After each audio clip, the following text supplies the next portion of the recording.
What's up, everybody? This is Alex Yu, and you're watching the Ragin Ronin review. I just filled up some gas. I'm on my way to see my accountant, and hopefully he can have a big check for me. Anyways, today we're not going to do a review. Today we're not going to talk about Transformers. Today we are actually going to talk about Law-Abiding Citizen. Law-Abiding Citizen. What a move! Holy cow, almost got killed. I'm not gonna actually review it. I'm actually going to talk about it because the movie came out a year and a half ago. I know some of y'all watched it already. Before I went to watch it, I read a lot of reviews, but without spoiling it. Everybody says that the ending sucks. It's a cool movie up until the end, and then the end just kills it, not in a good way. I saw it at Future Shop for $12.99, decided to buy the Blu-ray, and I watched it. And actually, the movie was really intense and gripping, and in some ways, it is intelligent. In some ways, the story gets a little lazy and doesn't explain a lot of things.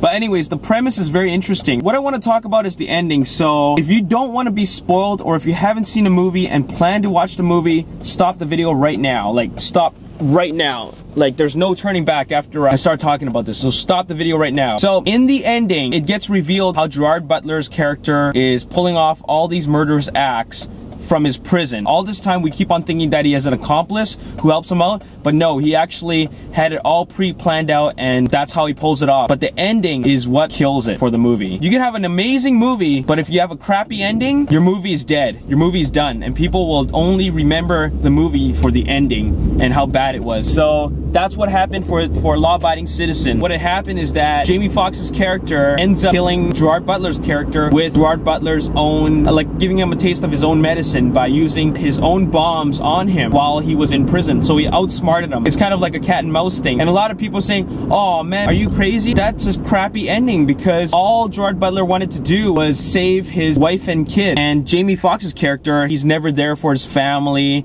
and he couldn't give the perpetrators a life sentence. It just won't work. So the whole movie is about how the legal system is flawed. So what I'm about to tell you is how the movie could have ended. A lot of people are saying that the movie should have ended where Gerard Butler wins by killing everybody, and then Jamie Foxx's character maybe dies or something. You know, he was killed too.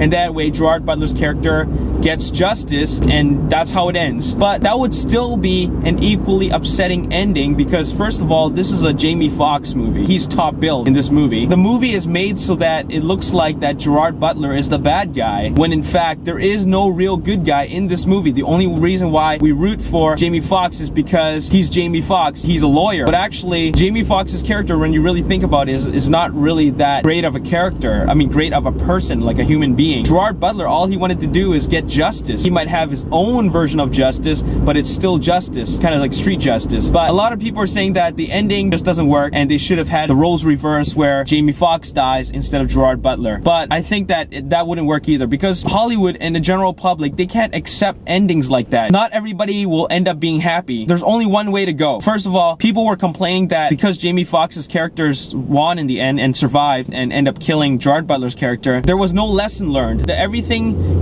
Gerard Butler was preaching, it just gets voided. They might as well not even say all that stuff, right? How the legal system is flawed and all that stuff. They might as well forget about that entire theme. They just threw it out the door. So this is my version of the ending. Not a lot of people would like it, but I think what would work is if the bomb went off, killing the mayor and everybody else, but then Jamie Foxx ends up using a gun and shoots Gerard Butler in the head, and then Jamie Foxx ends up going to jail. See, that would have worked, because that way Jamie Foxx gets a taste of what Gerard Butler has to go through. I think that would have worked on a moral level, because the movie keeps on talking about how the legal system is totally messed up and it's a joke. This is the way to really bring it home for them. It's too bad that the filmmakers didn't bank on this. They really had a profound story, great characters. Gerard Butler's character is just awesome, almost like Charles Bronson in the Death Wish series. So that's how it should have ended. I think that, well, the steering wheel is bigger than my head. Anyways, that's all I really have to say. I was just not totally satisfied with the ending, and the way it should have ended